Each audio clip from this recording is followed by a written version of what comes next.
आषाढी शुद्ध एकादशी निमित्तानं वाखरी येथे पोहोचलेल्या आळंदी येथील श्री संत ज्ञानेश्वर महाराज पालखी सोहळ्याला मुख्यमंत्री देवेंद्र फडणवीस यांनी भेट देऊन संत ज्ञानेश्वर महाराज पालखीचं दर्शन घेतलं।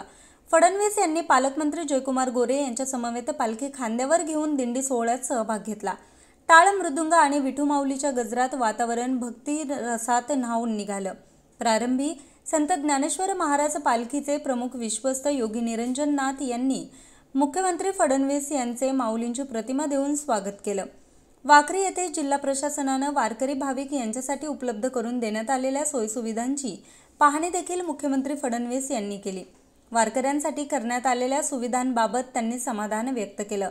यावेळी आमदार समाधान अवताडे, आमदार गोपीचंद पडळकर, अभिजित पाटील, विभागीय आयुक्त डॉक्टर चंद्रकांत फुलकुंडवार, पोलीस विशेष महानिरीक्षक सुनील फुलारी, जिल्हाधिकारी कुमार आशीर्वाद, महापालिका आयुक्त सचिन ओंबासे, मुख्य कार्यकारी अधिकारी कुलदीप जंगम, पोलीस अधीक्षक अतुल कुलकर्णी, माजी आमदार राम सातपुते यांसह हजारो वारकरी भाविक उपस्थित होते। न्यूज रिपोर्टर हनुमंत मस्तूद, आज 24 तास, माढा।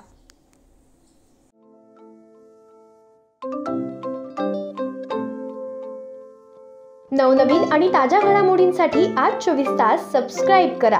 त्याचबरोबर बेल आयकॉनवर क्लिक करा आणि मिळवा आमच्या बातम्यांच्या नोटिफिकेशन्स। तसेच आज 24 तासची प्रत्येक बातमी आपल्याला कशी वाटली हे कळवा, लाईक करून, कमेंट करून आणि आमच्या बातम्या शेअर सुद्धा करा।